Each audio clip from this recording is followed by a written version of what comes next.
Train by day, Kyle Wigginton podcast by night, all day. What's the name of the? Or you said it's another podcast? Yeah, and there are so many another podcasts actually on. Really? I would think so. On the gram, it's fine though. But yeah, I may have to change your name to like Another Bar because I think we're the only Another Bar. But right now it's under Another Podcast. The easiest way to find it, if anyone's looking for it out there, is to either go to our YouTube page or just go to our Instagram page and click the link. We have a link tree there, and it takes you to Spotify. It takes you everywhere. Takes you all over the world. Anyway, Jeremy Christensen. That's correct. I got it right? Yes. That's okay. It. I want to change his name to Christofferson. Christofferson? Was that what we decided? Or I don't know. Christensen? I don't know. I think we could do something with it though. Yeah. No one needs to use their government name. No. Everybody should have a nickname. This feels weird. What's off today? Something's off. I don't know what on is supposed to be. My tea's not here. That's what it is. I usually have a tea here. Oh yeah. Yeah. What have you been up to, bro? Not a whole lot, I guess. Music stuff, I guess, is sort of picking up, I guess, a little bit. Yeah, I guess that's what I should say. This guy, he makes some great music. My job, you know. Yeah. But yeah. Quit your job to make more music? No, not necessarily. I just couldn't stand my job. Yeah. But that's been happening a lot, and I'm glad that people are like, growing the balls to be able to do that. Because I think there's a long time people got stuck in these jobs because they were terrified. Yeah, I mean, I think being able to realistically weigh the benefits against what a job really takes from you at the end of the day, and I just couldn't justify staying there anymore, Yeah. But yeah, no, I didn't really quit to work on more music. I actually, that's where I met my guitar player was at the job I was at. But yeah, I mean, so kind of making music in general kind of picked up a little bit, working there. Yeah. But just in terms of who I started, working with. But I guess now the challenge has been, we're kind of changing drummers, so that's been our latest challenge and finding somebody who's, drummers are it's hard to find somebody who isn't kind of already preoccupied with several other projects. Drummers are short staffed right now, huh?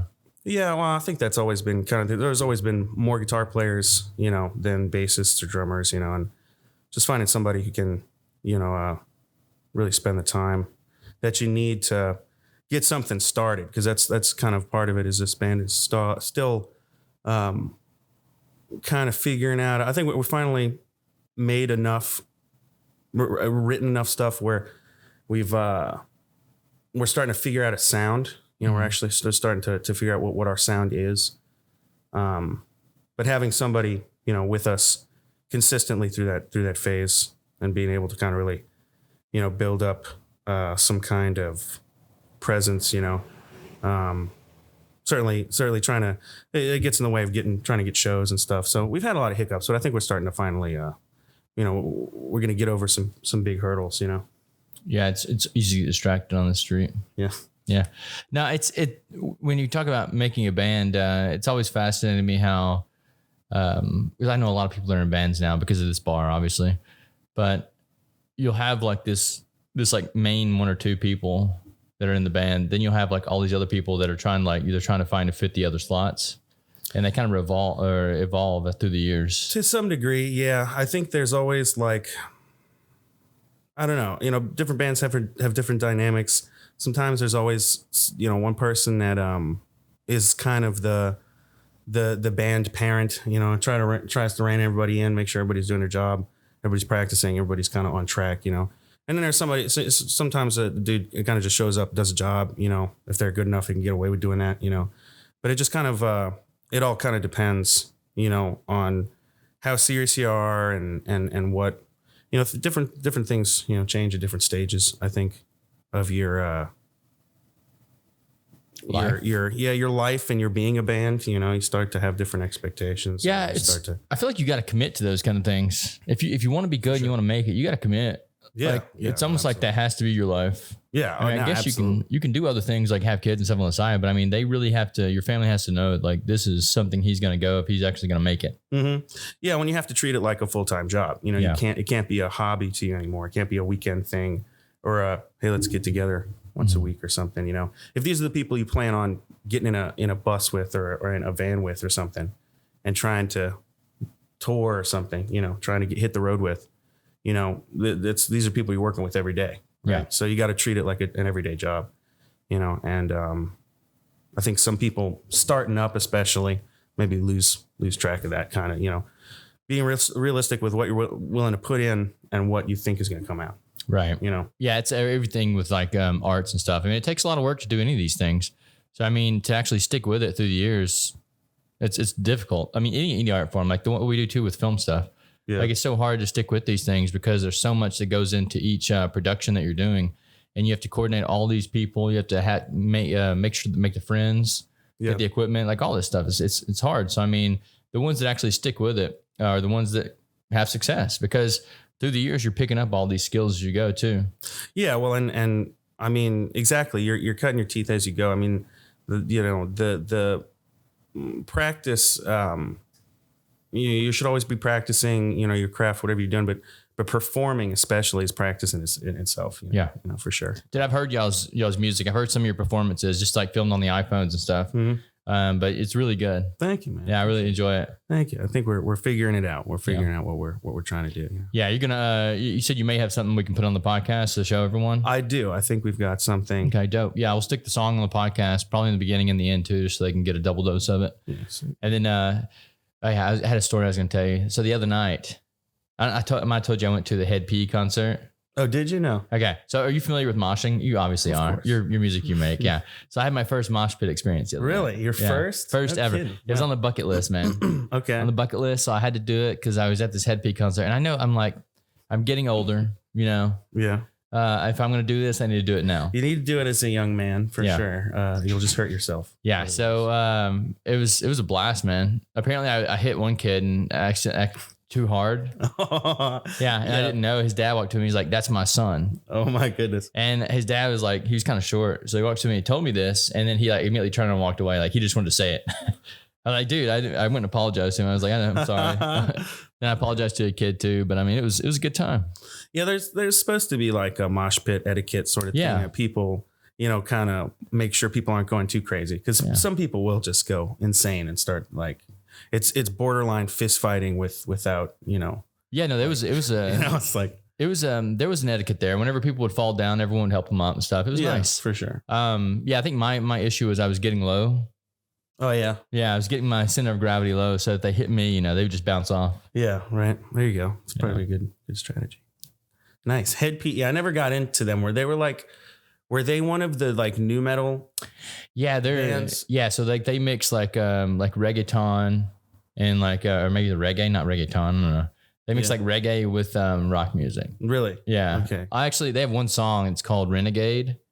Dude, anytime I hear that song, it sets me off, man. Is that right? It's beautiful because they talk about going against the system. And they could be signed by labels and all kind of shit. I don't know. But their music talks about going against the system of like government and stuff and being a renegade against the system. And I love that. I think it's great. Well, yeah, it's any good new metal song. I think, you know, it's kind of. Is that how you would label new metal? I don't know. I guess maybe to some degree in some of its variations. I don't know. They always got lumped in with some of the bands that not necessarily were political. I guess I suppose like I don't know. I hate to I'm fearful, or I should say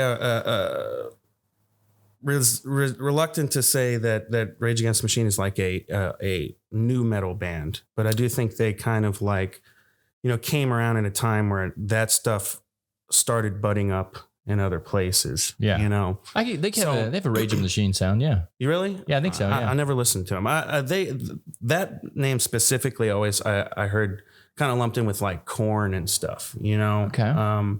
At least when I would see them on like, festival posters or something. There's always like Korn and it makes sense too. And like, I don't know, other band, Yeah, they have a very weird mixture of like the music they do. But yeah, I think Korn, probably a little Linkin Park in there too. Linkin Park, sure. Yeah. Like, that kind of stuff, but I never, and I guess Linkin Park almost like in some ways got the new metal, but that's the weird thing about new metal. None of those bands really sound alike, when you think about Limp Bizkit or Korn or Linkin Park or any of the other new metal bands, they're really, it's hard to compare them sonically.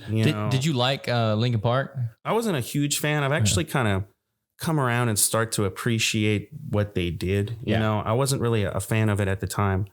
I was into Korn quite a bit when I was a kid. Korn's good. Yeah. The cool thing about Linkin Park for me though, like their music was good. A Place for My Head's one of my favorite songs. It's one of the Linkin Park songs. Chester was who I was a fan of, the lead singer. And once he passed away, I went and started listening to his albums and stuff, and I realized he actually sang with like 2 or 3 other bands. Yeah. Well, didn't he fill in for STP for a moment also? I don't know. Did he? I think so. I think after.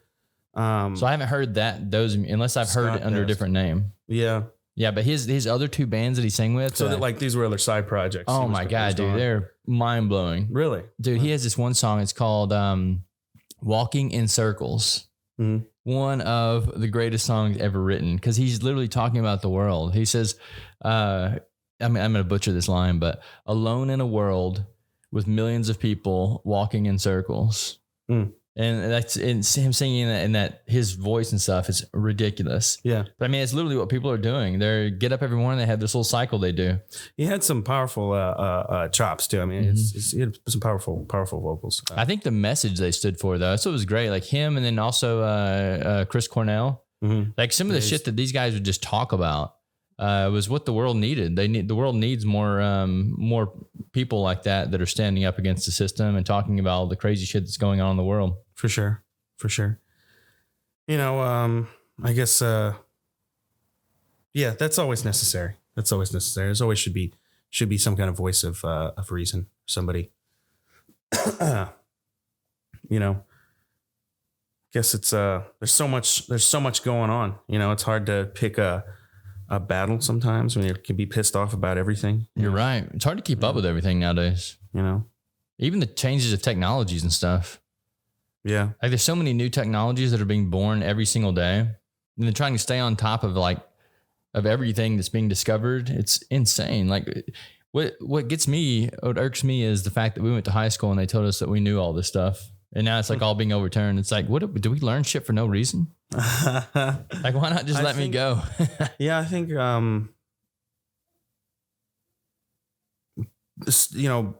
moving forward, having a more realistic understanding of the way the world works. I don't know. I don't feel like I was very prepared out of high school. Oh, definitely not. Did not exactly learn what I maybe should have. Whose fault that was exactly, reason, though, right? Yeah, probably. Yeah, they wanted to make you an employee. Yeah. Right. Yeah, that's what happens when you come out of high school and don't know how to do your taxes, don't know how to balance a checking account, any of the stuff that actually makes you, able to kind of operate in this world. Adult. Yeah, right. Like that's the stuff you should be learning. But I bet you know that Pythagorean theorem. I don't even know if I remember that shit, dude. I mean, some of that stuff comes in handy too, but I go back to Elon Musk. He, he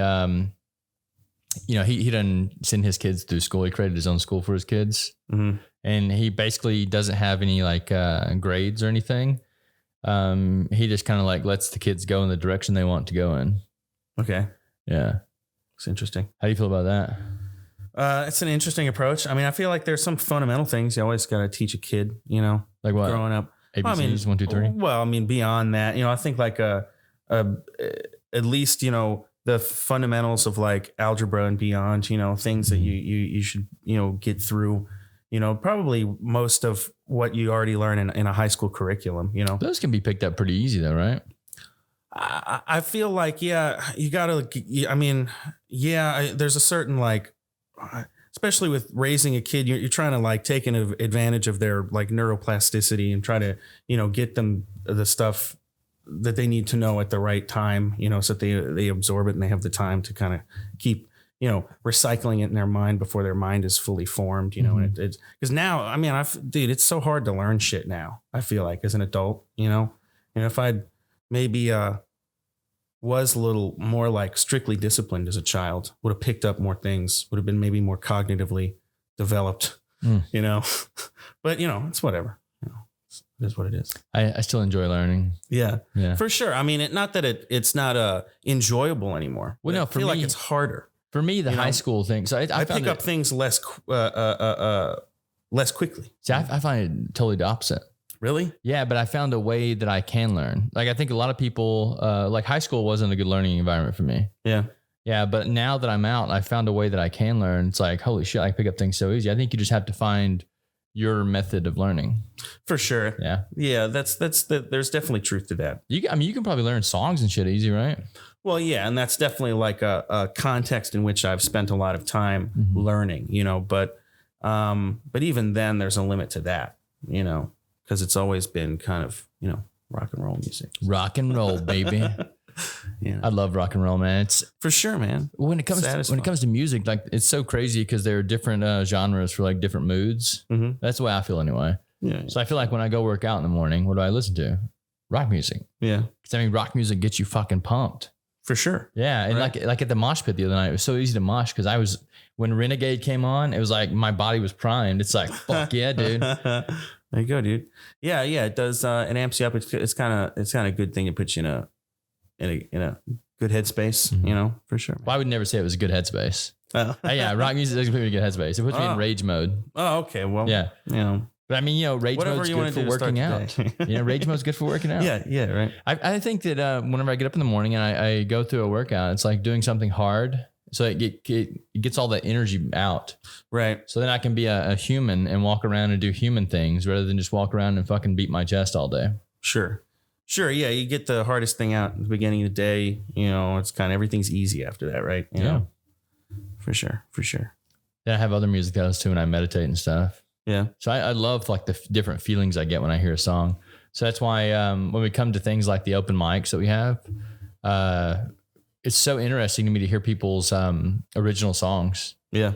I love hearing my friends' original music because I almost feel what their intention was when they were creating the music. Yeah, for sure. And it's interesting to get a glimpse into somebody's process, and like it's a unique thing, to see somebody's like, how do you write a song? How is a song special to you? And that's like it's a language. So it's having somebody speak to you in a very special language. Well, no, I'm glad you brought that up actually, because what is your process? I ask all the musicians to come on here like their writing process. Well, I mean, I guess it's different now because this project is so collaborative, right? And there's two main writers, and now, I mean, actually, three, I guess, and I'm really just writing the melodies and the lyrics and stuff. So talk to me like I'm dumb. I'm writing just the what I'm doing. I'm writing the words and the. But do you already have a beat ready or something? Yeah. I mean, so like the guitar players will come in with an idea and it'll develop around that. Somebody might have something to add to it or something, but typically they'll have a few parts, and it's just a matter of kind of figuring out the amount of repetitions, where things are gonna go. Where we're gonna put a solo, where we're gonna, okay, things need to change up. We need to make things louder or softer, and then as things develop, it becomes a little bit more detail oriented. The additions or subtractions or changes become more like about dynamics, or how can we make the song a little bit different at this part, or whatever. It could be a number of different things, but for me, I guess I've really stepped away from a large responsibility of writing because I'm not really on the guitar, I'm not on the guitar at all in this band. So it's different. It's unique. It's kind of freeing for me. But these guys are writing some really cool stuff that it's a different challenge because I gotta not repeat myself, in ideas, and then try to complement the part that, either guitar player's doing, and then come out with the harder thing too is like, and this, I'm starting to think of songwriting in this way now. It's like, what is a song about? And before I was just writing songs with, lyrics that were basically just melodic placeholders. This rhymed and it worked and it had enough syllables in it. So I'm going to stack, I'm going to arrange things to hold a place for it but nothing ever really became of that. And now I'm really thinking about what's the idea? What's your message behind it? Yeah, for sure. And what each song can be, about a different thing. And that can drive your lyric writing in a more intentional place. Obviously, now you have to think about whether or not each line actually, relates to what you're trying to say. But so I guess it's a long-winded way to say it's different. No, I love that, dude. The reason I ask people this is because like I really know nothing about music. That's the one art form I have no clue about.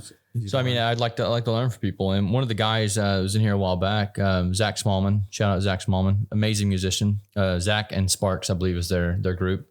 They're coming out with some really cool songs, and I asked him his writing method on the podcast, and he basically said that after Sparks gets a beat, finished or something, then he'll go and he'll listen to it and he'll hum over it as it's going along. So he's humming the melodies. And he says once he gets the humming finished, then he'll go back and he'll like listen to that and he'll write lyrics to the hums. Because he said once you have the humming there, that's the melody. And the words are already there. You just got to go put them in place. Yeah. And I was like, that's so dope. Yeah. Yeah. I think everybody's got their own process. I find sometimes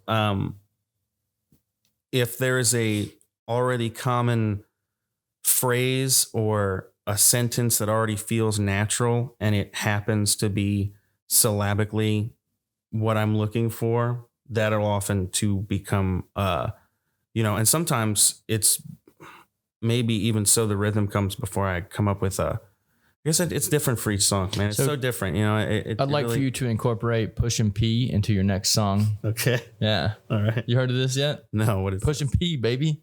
No. Oh my God. It's one of the things the new kids are saying. Is that the right? young kids, yeah. I can't keep up with it. I don't have a clue what Pushin' P means either. Oh yeah. Probably something really bad. I don't know. Yeah. No, so I've heard a bunch of people say it. I think there's actually a song now called Pushin' P. Pushin' P? Pushin' P, yeah. Like pushing, like I'm pushing P out of my body, or like push in Pushin P. I'm still confused. Let's Google it real quick. We'll figure this out. All right. We need a young Jamie. Yeah. Google Pushin' P. All right. We had a guy on here one day. We were doing this Dana Ice podcast, and they brought their marketing people with them. Yeah. So we kept calling their marketing guy young Jamie, because we were saying all kinds of. We got drunk that day on the podcast. It's the only podcast I haven't drunk yet, when I've done drunk. Period. It was a nightmare. Okay, Pushin' P. Usually styled as Pushin' P or Pushin' P is a slang term, that's most commonly used, roughly mean acting with integrity and style while maintaining and displaying one's success. Oh, okay. Pushing professionalism. Oh, okay. I see. I understand. Yeah. That's not pushing professionalism was just the way I took it as. So it might not be what it stands for, but it makes sense. Pushing P. Yeah. Yeah. All right. All right. So Pushin' P. Yeah. That's the name of your next song. Yeah. I'll figure it out. I'll work with it, man. I think you should. I think there hasn't been a rock version of that yet. It's all rap. Yeah. So what do you guys have shows and stuff coming up? Not right now. We're still kind of dealing with this drummer situation. So we've got this guy who's how did we get you guys a drummer? Oh, you got one? Yeah. Okay. Yeah. So we've got this guy learning the stuff, and he'll probably be, he's not going to take too much longer. I think we're going to meet up with him soon. And put a chain around his ankle and just chain him to the studio so he has to stay in your band. Yeah, right. I don't know, man. I don't know. I still haven't really worked with the guy, so I'm still trying to figure out what his what his situation is, in terms of if he's got other bands or if he's So I'm looking forward to that. But so you don't ever come to comedy nights, or do you? I've been a couple times. I guess it's been a little while. I need to get you in contact with Jorge Velasquez. Yeah. Jorge Velasquez is the band professor at UNO. Oh, really? Yeah, so he probably has all these people that are. He probably knows any fill-in replacement that you need, and it's probably some kid that you know that would love to be in a band. Yeah, right. So if you guys ever need anything else, I'll hook you guys up with them. Killer, man, killer. Yeah, I mean, I guess finding that, kind of regular person, is the thing right now. But well, we have a soundproof room at the place that I live too. If you guys ever want to come there and record, I don't know if you have a place to record. We've got kind of like a sort of thing set up right now. It's kind of relatively low volume, but well, no, I'm telling you, man. Thinking about you ever need to? Well, I'll put the name on the door for the entire day. Yeah, you guys can come in there and do your thing. It's just we could probably do that. It's just moving all this. You get into moving 2 big 4x12 cabinets and stuff. And well, shit, we'll do it for like 2 or 3 days. Yeah, I'll reserve it for 2 or 3 days. That way you move it once and get in there and do your thing. Yeah. Hey, man, there you go. Yeah, we could probably do that. I mean, it's a facility that we have there that rarely gets used. I use it for doing like voiceover stuff. And then there are a couple of guys that live in the building that are rappers. Other than that, no one else ever goes in there. Yeah, I mean, it's set up for recording mainly. Yeah, it's literally a soundproof room with like padded walls and everything. It's dope. I want to go in there one day and take some mushrooms. That sounds terrifying. It does. Yeah, I would like to check it out. Yeah, it sounds absolutely horrifying. Yeah, that's why I want to do it. It's gonna be great. Now I have some friends today that they're going to do a float tank. What's that? You never heard of float? It's like a sensory deprivation tank. Oh shit! You know what I'm talking about now? Yeah, yeah. So they take like salt water and like put salt water in it, and then you float. So you're like in this dark. You're in the dark tank, and you're like floating on this salt water, so you can't feel anything, and it's dark in there, and they might have some music going on. You just like sitting there and meditate for like an hour. Huh. But that's another place you could take some mushrooms That's in. Interesting. Yeah. Yeah, maybe so. That might be less freaky than a padded room. I just feel like I'd be in a... I disagree. I think that taking mushrooms in a float tank would be the most terrifying thing you could ever do, because still in a padded room, you can like, you're a body. Yeah. Yeah, I guess so. You're probably right. But if you're in a float tank, like gravity doesn't work anymore. You're floating on water. You can't hear anything. Yeah, it sounds trippy enough, like completely sober. Yeah. Yeah. I'm going to go try one. I'm going to get that guy on the podcast. So I'm going to do. Yeah. Nice. Because I bet you got to know the people who own that place probably go in those float tanks all the time. They're probably on like a different level of consciousness. Yeah. Yeah. But just from doing it all the time, I guess. I don't know. It's like really tapped into themselves, Well, that's what the yogis used to do. Like Zen, yeah.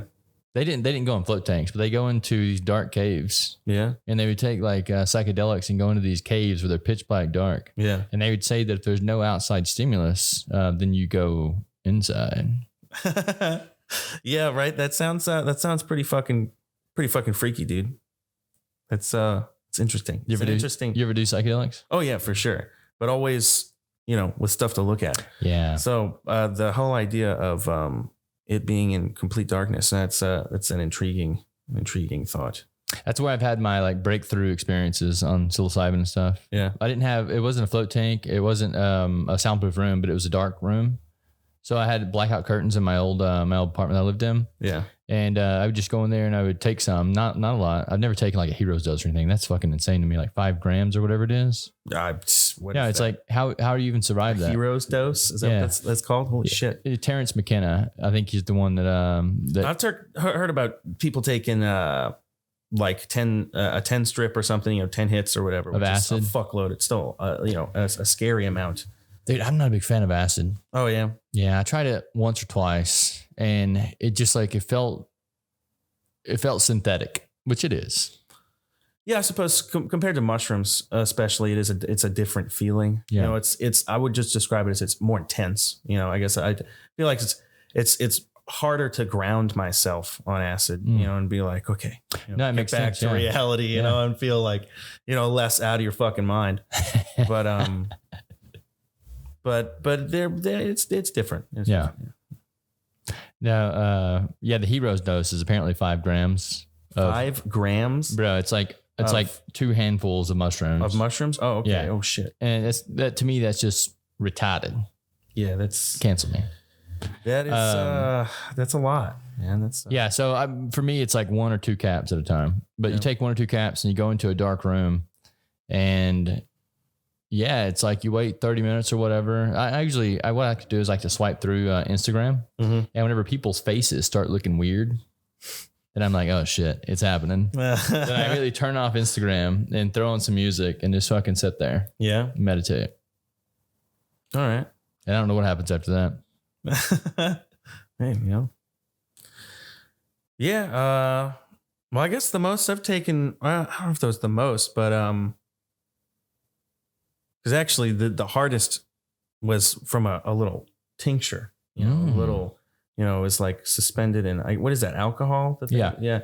And I guess just I got a big drop of it or something, because I was like, I gotta go home, dude. I was like, I'm too freaking out like right now. But before that, how'd you get home? Did you drive? No, I think I was with people, or maybe I Ubered or something. Yeah. I can't remember. It was a while ago. But Uber driver was like, what the fuck is this guy? What the fuck is going on with this dude? But we did go to Voodoo one time and took an eighth of like the I think it was a penis envy. Penis envy, yeah. You know? And so that's what 3.5 grams. That's not quite at the hero's dose, as you call it, but that was pretty substantial. That was a pretty good trip. That was me and Stefan, actually. Yeah. Yeah, I've had some penis envies before. Those are pretty good. Yeah. Stefan's a good old Arkansas boy. Yeah, Arkansas man. Someone gave me 2 different kinds one time, and I combined them. Oh, really? I don't recommend that. Does that change the experience? I mean, it was almost like they were okay. It gave me a new experience, because I was like, what the fuck is going on? Because normally you take one kind of mushrooms, right? And you like have this experience with the mushroom. It's almost like the mushroom is another person, and it's like communicating with you inside of your head. Yeah. Okay. And if you try a different type of mushroom, it's going to be the same experience. Like you're going to have an experience with another mushroom, and it's going to like communicate with you inside of your head. Yeah. But if you combine those 2 together, it's like they're fighting. Yeah. So it was a horrible experience. Is that right? Yeah. It was like holy 2 shit. Mushrooms were like, hey, I'm taking over right now. And I was like, holy shit, man, that sounds terrifying. Yeah. Yeah. I mean, that's the thing. Psychedelics are kind of like, they're fun, man, but it's almost a relief to come off of them. You know, I feel like by the end of it, it's like, I'm glad to not be feeling this way anymore. That's the beauty of it, though. Yeah. That's why a lot of people are like, do you get addicted to psychedelics? It's like, bitch, you don't get addicted to psychedelics. You don't want to do them again after you have yeah, like, right, you're good for a little while. Yeah, it's like, once you experience like death or whatever in a psychedelic trip, you're like, I don't want to do this ever again. Yeah, right. But then like a few months goes by, or maybe a year or 2 goes by, and you're like, you know what? I think I'd like to appreciate that again. I like to appreciate life, because it gives you a new appreciation for it. Because you could be so terrified in these trips. So you're terrified in these trips, and you're like, fuck, dude, it's just me here. I got to learn how to deal with this. Mm-hmm. So you deal with yourself. You deal with yourself in this bad trip. You come out of it and you're like, shit, I can do anything I want to in life. If I could deal with that, I can deal with any of this bullshit out here. Sure. Then you go out and you fucking dominate. Yeah, sure.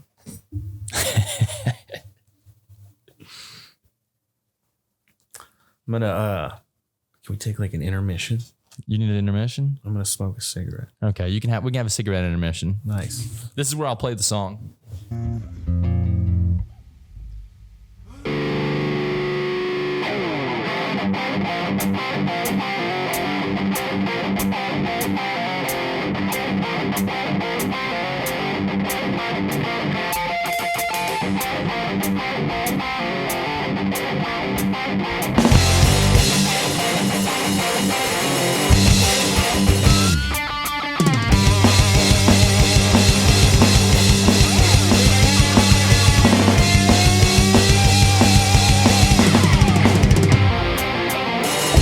Back to the starting line, we can skip to the end.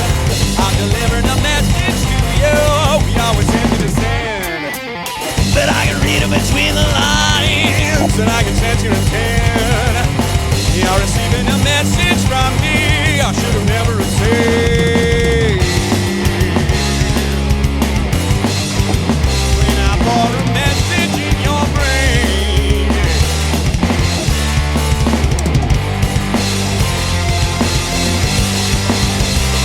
for a message in your brain. Yeah, yeah, yeah.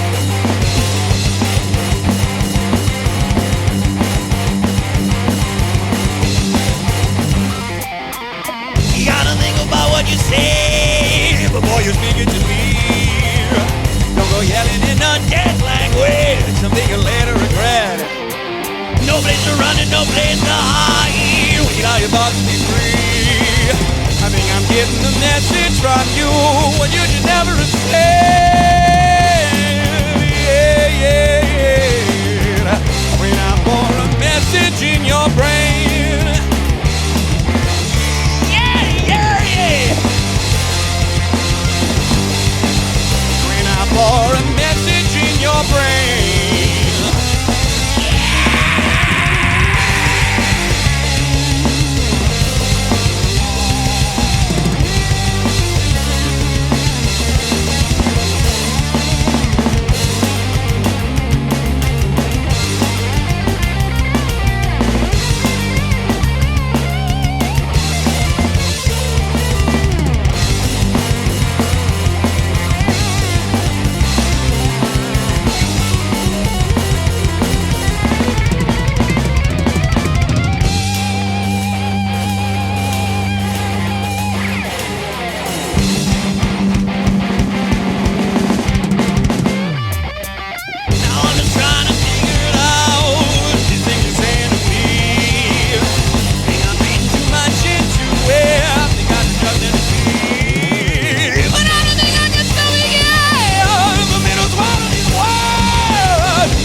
And we're back in. No, not good. It's your show. God, there's no show here. It's really just me and you kicking it. My mom listens to it. That's about it. Is that right? Yeah, she's like, She listens. she might not listen to it either, to be honest with you. Just tell us if she listens. I don't even know. we're all from Arkansas, so yeah, she's back up that way. You know anyone else from Arkansas besides me and Steph? No. It's the land of the gods. Yeah. Land of the gods. What was I going to ask you? There was something important in my brain. Is that right? What do you got going on today? Anything cool? No, really just this was it. Nice. I played at the church and then I came here. What do you play at the church? I play guitar. So you sing in a metal band and then you play guitar at a church. I do. It's, It's called balance is what it's called. yeah. Yeah. Well, it helps pay the bills, What's balance? You gotta, I think if you were just pure metal, you would be able to make it, You gotta have some godliness in your life too. Yeah. That's the yin and yang, dude. Yeah, you're right. Do you find it easier to learn the metal music than the church music? Well, I'm just singing for it. So it's different. It's challenging in a different way. It actually does it's better if I'm in shape, and like running and stuff helps with the singing and all that kind of stuff. And warming up, it's more physical, than guitar playing. For sure. So it's, I want to see you guys perform live, man. The next show you guys have, you got to let me know. Yeah. Oh yeah. I think it was a couple that I get something together soon. Dude. Well, there was a couple that I could have made it to, but something else popped up and I couldn't have gone. Like I got invited to a couple is what I'm saying. Yeah. Yeah. No worries, man. Yeah. I mean, my plan is to start doing a whole lot more, but we'll see, man. We'll see how things go. Yeah. God, I feel like we had such a great conversation the other night. Yeah. I think you were talking about, I remember you talking about ley lines or something. Oh, yeah. That wasn't my first exposure to that term. I think I remember hearing something about that in some college class. In the college class, they taught you about ley lines. Well, it was a class about pseudoscience and stuff like that. Of course it was. So yeah, I don't mean to. No. So I think that everything that is pseudoscience is a form of higher science that's not understood by scientists. And a lot of people will debate that. And I say, fucking bring it on the podcast. We'll do this shit in front of everybody. Because I mean, I'm not a scientist. I know you're not. But I know several scientists that deny everything that I say, yet it makes perfectly logical sense. It's just that their brains have been wired to think a different way. Like these things that I'm talking about are way outside of the box of what they've actually been taught. Sure. So it makes sense. Perhaps. Yeah, it makes sense they can't get it. It's just like when you start looking at, and I always mispronounce this, but Gematria. Not familiar. Okay. So, and we'll get back to ley lines soon. But with Gematria, I was talking to a guy last night, and this guy fucking hates everything that comes out of my mouth because it's so far out of his concept of what reality could be that he just wants to say no before it ever comes out of my mouth. And I'm like, bro, if you just like stop and listen, hear me out. Let me make this logical argument. So with Gematria, in the ancient Hebrew language, they would give a value to each letter, a numerical value to the letters. Mm-hmm. Okay. So Aleph equals 1, and then whatever their B equals 2, so on and so forth. And the values, they actually go up as they're going along. I don't know how they actually come up with the values. I haven't figured that one out yet, but they have this cool system worked out where if you take the word for mother and the word for father, and you add those two values up, it equals child. So, and I'm probably going to get this wrong because it's been a while since I looked at it, but I think mother is 41 and father is 3. You add them up, you get 44, which is child. Okay. Okay. So that's a cool thing. Then you take the ancient story of Genesis in the Bible, and you extract out all the numerical values of Genesis written in Hebrew, and you actually can pull out things called sacred geometries. Okay. Okay. And these sacred geometries are the fundamental structures of our reality. And that's fucking trippy, is it not? It sounds trippy. Yeah. The fact that you can pull out geometric patterns that are the fundamental shapes of our reality. So everything in our reality operates as a thing called a Taurus field. A Taurus field is simply a magnetic field. Okay. So it's like a donut shape. That's what it looks like, with a positive and a negative, and it's a donut shape. That's how the energy moves around, the magnetic energy. So if you've ever seen like those little bar magnets with the north and south on one end, and they take it and they put it down on the table, and all the magnetic shavings are around it, and they do like this this figure 8 thing. Okay, so what they're doing is they're lining up with the Taurus field. They're lining up with that magnetic field, and it's really just a donut. The magnetic field is. But these magnetic fields penetrate everything. Okay. Everything on this planet. Even you have one in your heart. Magnetic field in your heart. Magnetic field in your head. If you make these two work in coherence, in harmony, then you actually reach a thing called Christ consciousness. Okay. Yeah. And Christ consciousness is literally just another state of consciousness that is more awareness around you, what's going on. But you have to be working in coherence. Okay. Well, how do you get these things aligned? The first thing you have to do is you have to cleanse the body. So the Bible teaches this stuff. We just think about it in a different way. So you have to purify the body. So, stop drinking brown bags, stop smoking anything, eat all natural foods to have the minerals and nutrients replaced in your body, get everything working good and healthy. Then you have to start meditating. And when you start meditating and you get your brain and your mind, that's all meditation is. It's your brain and your heart working together. Because you're actively breathing in such a way that it's making your body like reach these cycles of I guess vibrations. Excuse me. Because like when you're breathing, your heart's beating and it's vibrating, right? So if you can get your brain and your heart vibrating together, then you can actually emanate these. Well, it just sounds like a good thing to kind of strive for. Anyway, Yeah. Kind of healthy and health conscious living, and meditation has its own.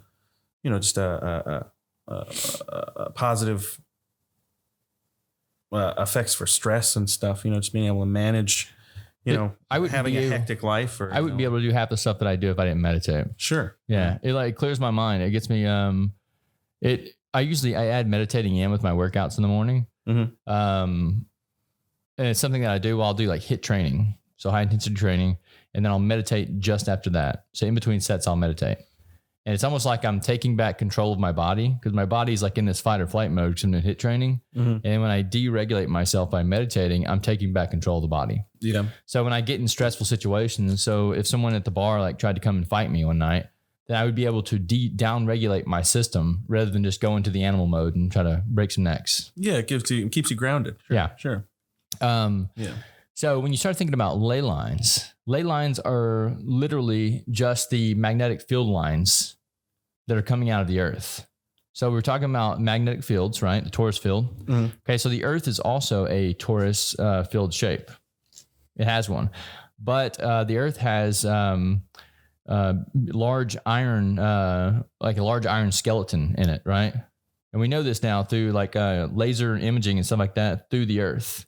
So we know that it has like this large iron core that's not just a round ball. It like actually goes through the earth.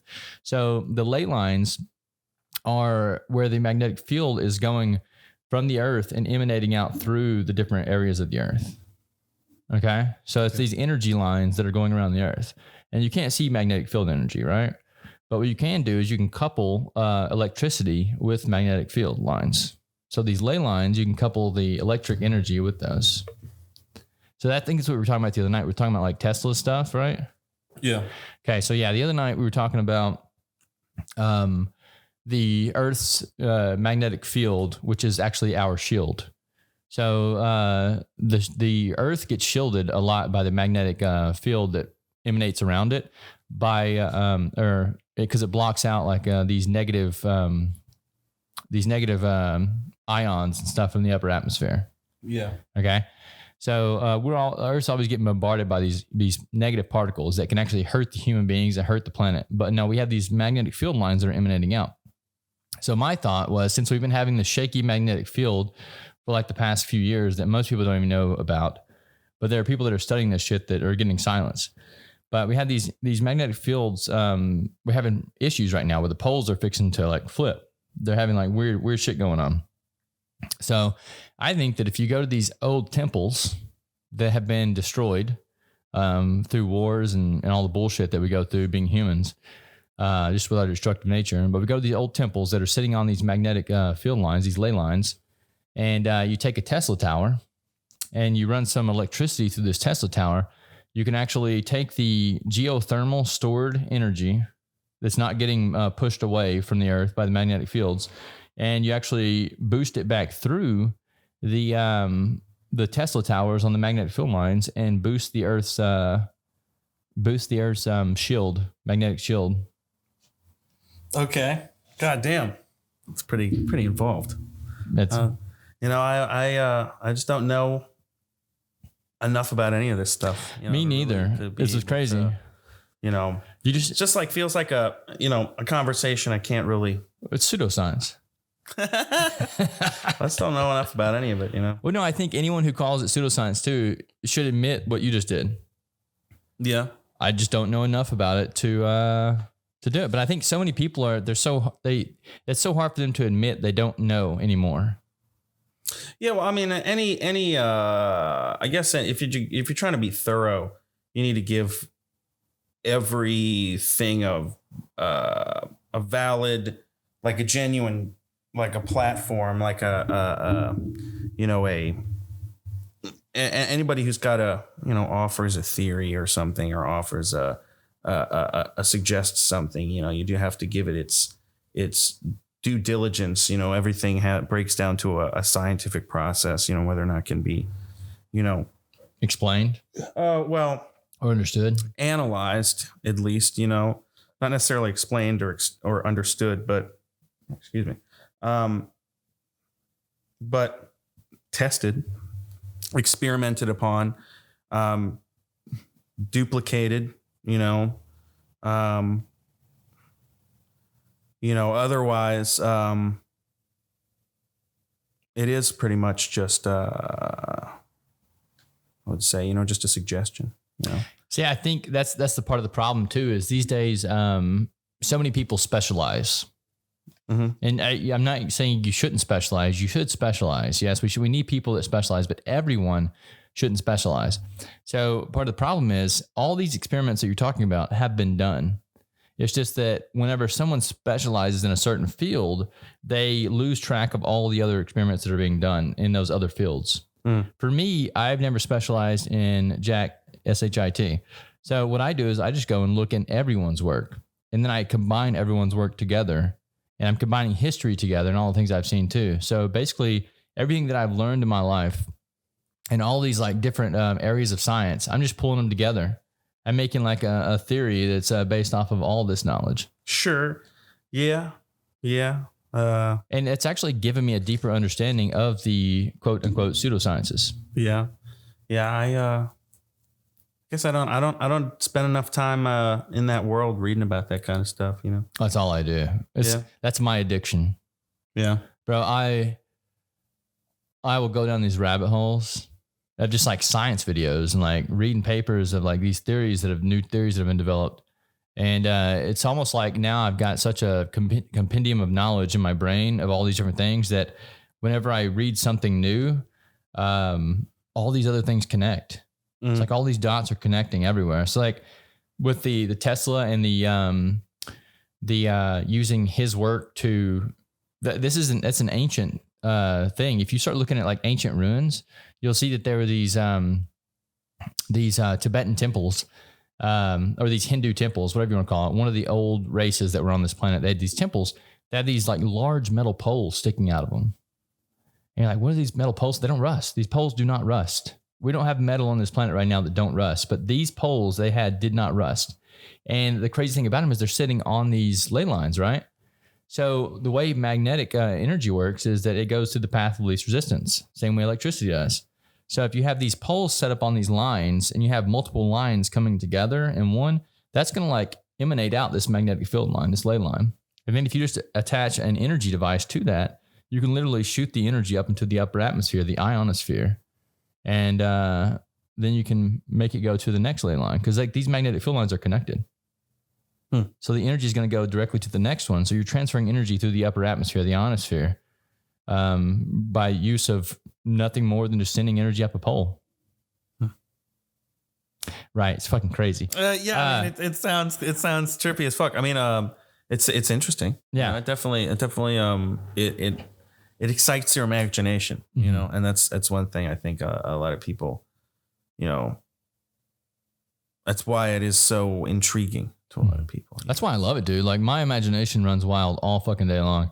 For sure. So when you just add these components into it, it just gives me more ammo to like, you know, run simulations in my head or something. I don't know.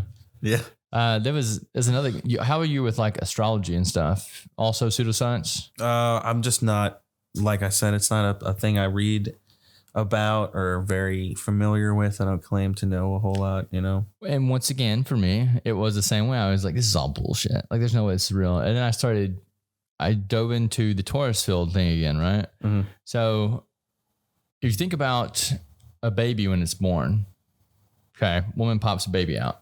It makes sense that where everything in the world is at this point, or everything in the universe is at this point, is going to have an effect on this baby when you realize that we're literally all just swimming in a soup of energy. Like you're just a condensed form of energy right now. It's called matter. Like you're this because all your energy has been condensed into this body. Right. But when your body gets pushed out, there's an imprint that happens as soon as you come out. And it might not happen as soon as you come out. It might happen whenever you're like still in the womb. I don't know this yet. But it happens regardless of when it does happen. And the imprint is based off of the energy signatures that are coming to the planet at that point in time, which is the astronomy or astrology. Because whenever they give you your star chart, it's just the imprint of the day that you were born. Mm-hmm. And what that means is like that whenever you came out at that point in time, the energy where it was at, boom, shot into your brain. So they gave you the imprint of like where you're going to be in certain paths of life. And these are optional. Okay. So this is my theory. My theory states that there's a path you're supposed to be taking right now. Okay. Because everything's happening, like time doesn't actually exist. We're just experiencing time in a linear fashion because of who we are. We're human beings right now on a planet. But if you think about time, time is essentially a Taurus field as well. So it's a donut as well. We're all spinning around a big black hole in the middle of the universe. Okay. this big black hole is basically taking the sun, and the sun's going around the black hole. So that's what time is. Time is the sun moving around this black hole. Okay. If you think about it, it moves in a cyclical pattern.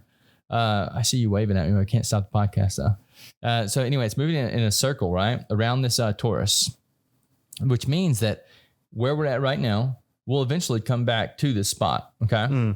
Because we're just moving around a circle. Yeah. Okay. So that means that the past is just behind the path we were moving. The future is in front of the path. Okay. So if you knew that, then you could actually go to the past and the future if you could like manipulate these things. But first you have to get an understanding of these, that the past is literally just, if we take where the spin of the earth is going right now, so say this is like east and that's west or whatever, one's the future and one's the past because the earth is spinning, right? Right. Okay. So your past is one way, your future is the other. So whenever that you have anxiety, so anxiety is like a fear of the future. Okay. So when you have this anxiety about something, you're just basically projecting part of your consciousness into the future. So you're not fully here right now. But when you have like traumas from the past, that's you going back into the past. So part of your consciousness is back there. So one of the ways that you can become whole or become holy is by relieving yourself of your anxieties and your traumas and bringing your consciousness to the singularity, the point that you are at right now. Right. And that's what's called holy. That makes sense. Yeah, I understand that. Being in the present, though, I think I consider that just, being in the present and not being caught up on things you can't change or control, and having an idea of what those things are, not getting caught up on those things. That's just a good way, again, just to live your life, I think, and just be in the present. But no one actually, when you say just live your life this way, no one's going to fucking listen to that. People are like, yeah, whatever. This guy knows what he's talking about. Well, and then that's why I need like a deeper understanding of it to actually get it. Some things are easy. I feel like, some things are easily said. They're an easy concept, but they're not necessarily as easily put into practice. Right. A lot of things. Yeah. Especially things that have to do with disciplining your mind, and depending, changing the way that you think. Especially, I think the older you get, and the more used to a mode of thinking you are, the harder it is to pull yourself out of that mode of thinking and get yourself thinking a different way. Yeah, I heard a good speech the other night. I'll send it to you after we get off, but it's by Robert Sapolsky. Robert Sapolsky should be one of the most famous people on this planet. Oh, Stanford Guy. Stanford. Yeah, I think I've seen some of his. Dude, he should be the most famous person on this planet. The guy is a genius. Yeah. And if you asked him, he wouldn't say he's a genius. But I mean, like, he thinks on such a different level, and he can explain it. He's got such good charisma that he can literally explain these high concepts in such a way that anyone can understand them. He's fascinating to listen to, for sure. Yeah. But the one he was talking about the other night was about how, because he's a big fan of there's no free will. Is that right? That's what he thinks. Yeah, he thinks there's no free will because he's basing. What he does is he says, okay, the person you are right now, if you saw someone walk in right now with a gun, this is the example I used the other night. You saw a guy walk in right now with pulled something out of his pocket. Could be a gun, could be a cell phone. You have a gun in your hand. You're probably going to shoot based off of your experiences, not right now, but based off of the experience that happened to you, 10 minutes before, an hour before that, years before, before that. Yeah, just builds on top of each other. Yeah, for sure. And he said also the media, they play a huge influence on these things because they're constantly bombarding you with the fact that that this African American is going to have a gun, they're going to kill you. Then when you see this guy come in and pull something out of his pocket, you're probably going to shoot if you're just like primed and ready to go. Absolutely, you get conditioned. Yeah. No, absolutely. So he thinks there's no free will. He thinks that basically everyone's programmed, and until you quote unquote wake up. Then you have like some ability to maneuver. And that's what I was getting to also, is that I'm in agreement with him in that respect, but I think that you have the option to move outside of your programming. But I think there's a bigger programming than what he's talking about. So he's talking about just like the human programming of our life, but I think there's a larger program that we're all running in. And this is like the time simulation. So I think that you have a correct path that you're supposed to be on. because I feel like the earth is an organism. And just like your body, when a virus gets into your body, what happens? Your body starts producing antibodies. Supposed to fight it all right. Okay. Fight it off. Yeah. So the earth right now is going through this change. Okay. So the earth is actually producing antibodies. The antibodies are in the form of certain humans because we are the ones that can manipulate the earth. So the earth is actually producing these antibodies in forms of humans. And if you walk the path the earth is set for you to walk, then you won't have any resistance because you're doing what the earth wants you to do. But if you start veering off of your path and doing things like going out and partying all the time or stuff, you're going to develop great resistance in your life because you're not actually doing what the flow of energy wants you to do. Okay, interesting. No, I'm intrigued. It's a very like I said, it activates your imagination very well, and I'm intrigued by the implications of what you're saying, for sure. Yeah. You know, it is fascinating. It is a fascinating way to think. I guess, you know, I don't know how to follow that up. He's like, I need more weed for this. I don't know how to tag on to that. No, that's why I like coming up here to this bar on like the weekends and talking about these weird things because once people open a tab, they're here. I got you. I got you. Yeah, right. You got to listen to everything I say now. The crafty business maneuver. No, that's why I used to love out bartending. I would just have like a whole row of people at the bar and I would start talking about weird shit like this. And so many people are interested in hearing these things. But like you said, it's like, how do I follow this up? Like if you haven't like spent your entire life like looking this shit up. There's very little to reply with for sure. No, it's, yeah, and some things just require, I guess, you know, unless I have a visual aid. Yeah, or I don't have necessarily an educated viewpoint on certain things, especially dealing with, you know, modern technology or things like that, you know. So very little to, you know, but whatever. But anyway, you know. You are modern technology. Yeah. Yeah. It's a good way to think about it. I like that. Where can the people find you on social medias? On social media, I'm not really super engaged on social media, but I guess does the band have one? I have a Facebook, and yeah, band's on Facebook, and I guess we do have an Instagram. It's another thing we're kind of bad with being on top of all that. You know, we really it's a lot. Yeah, we just kind of need to change our whole attitude about it and get a little bit more engaged. But right now, we've been a little bit more internal affairs oriented, trying to get the drummer up to speed and working on a whole lot of new stuff, a whole lot of new material. And then all the stuff that comes with trying to build a whole band from scratch, sort of, you know, that's dumb shit that you know, sometimes you just forget to think about, you know, what's a cool looking logo or stuff, you know, it's the stuff that kind of falls to the back. And then you think about it, okay, maybe that is a little important. You need to maybe think about some kind of visual element, branding, all kind of stuff, you know. So merch. Yeah, merchandise is not even a thing we really thought about at all. I don't know if we're at the stage maybe to necessarily think about it, but I think you should always think about it. Yeah, at least designs. Well, no, with the thing about drop shipping these days, you don't even have to fucking deal with the merch. If you just like get a few shirts, made, some designs. You can get any, like I can do graphic design. I know people that can do graphic design. You can literally just get on there and design them yourself on the websites. Yeah. They have cool little intuitive things in there. Yeah. But get a few drop shipping t-shirts up, sell those dudes for $30-$40 a pop. Yeah. You're going to make $15 off of them. They make their cheese, right? Because they're actually doing all the work. Yeah. But they'll ship them for you and everything. Yeah. So you just like put a link on your Instagram page. People, if they want to buy your merch, they'll go there and get that shit. Yeah. Hell yeah, dude. Yeah. Just you know, having that high quality kind of stuff. You know, a good. Yeah, it's a cool. Something kind of stands out, sticks out. You know. Mm-hmm. But gotta start thinking about all that kind of shit. Just t-shirts with dicks on them. Just dicks. Yeah. No band name. Just dicks. You got to be really in the know. You got to really know the band. Be like, hey, that's Vacillator.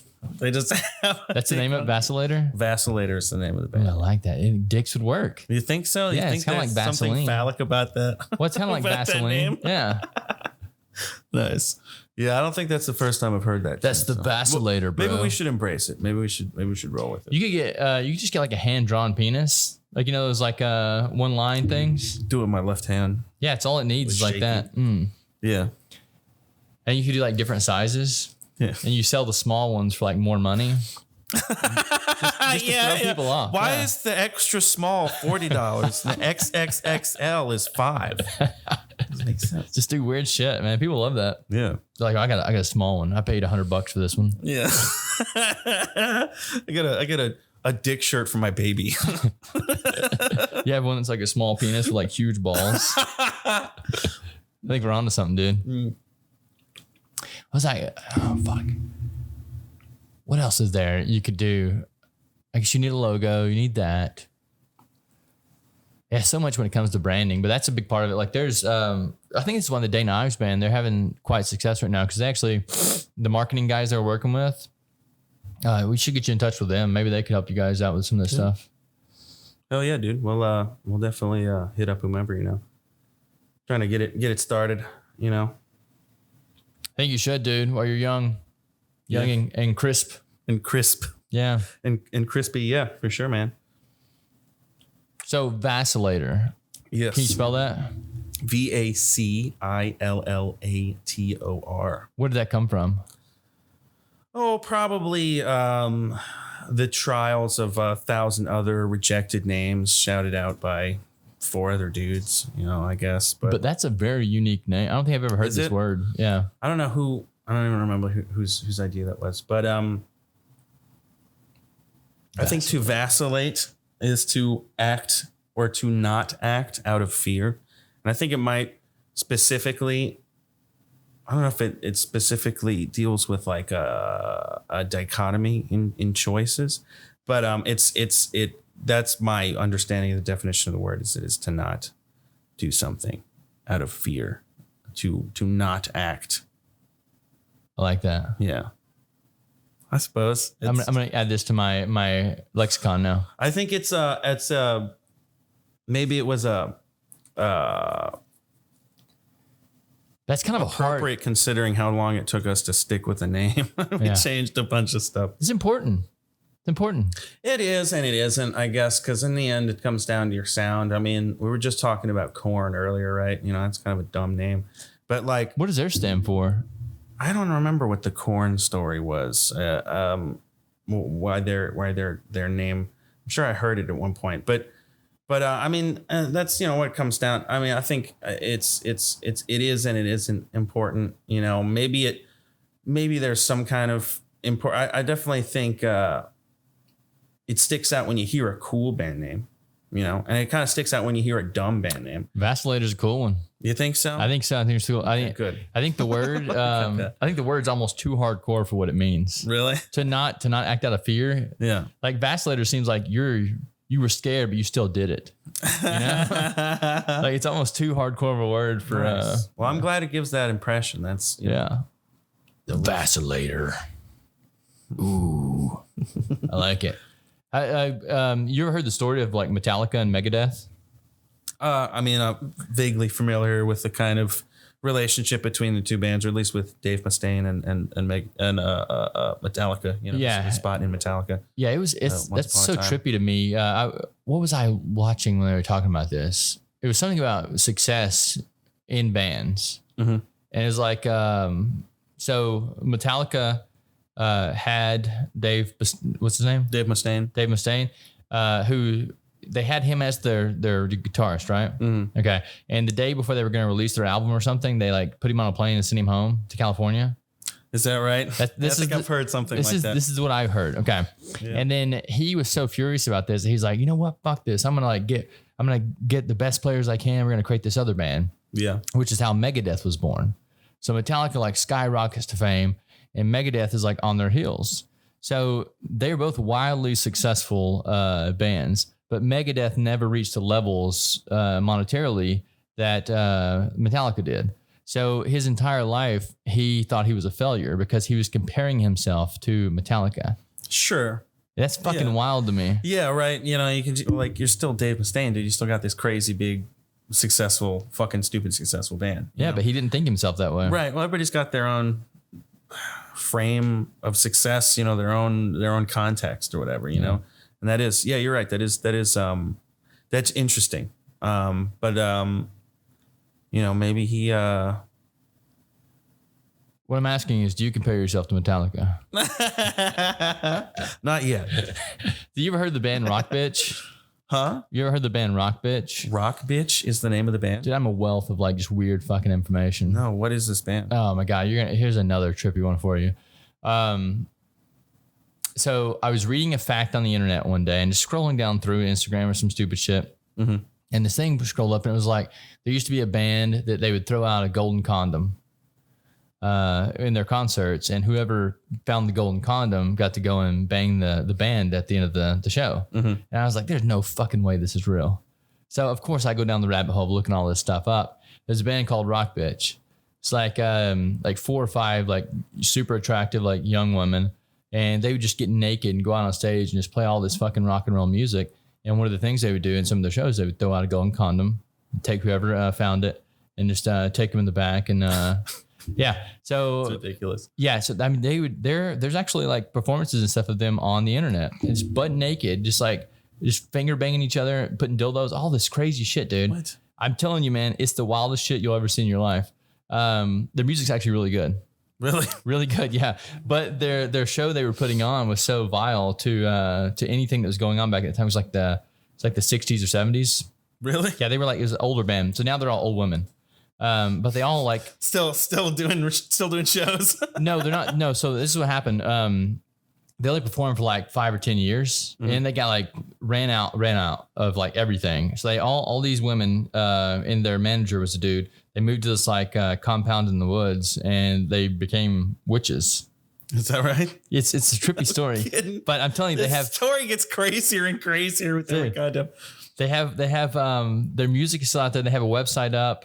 Their music is really good. Really? Like, it's really good. It's crazy. Okay. Yeah, I'll play some of their songs for you whenever we finish the podcast.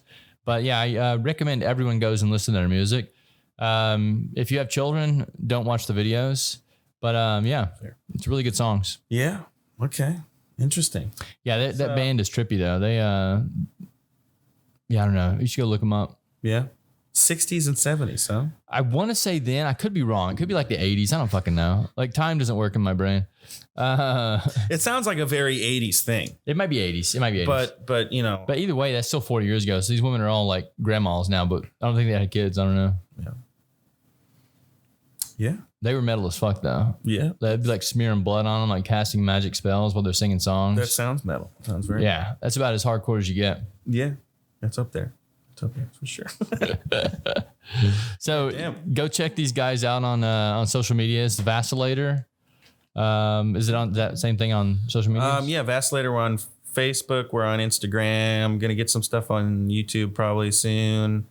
Yeah, check it out, man.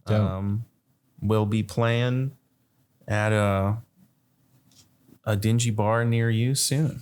Yeah, dude. I'll be there too. I want to see this shit. I want to see it live. Yeah, we'll throw another song on at the end here. Thank you for coming in today, brother. Yeah, hell yeah, dude.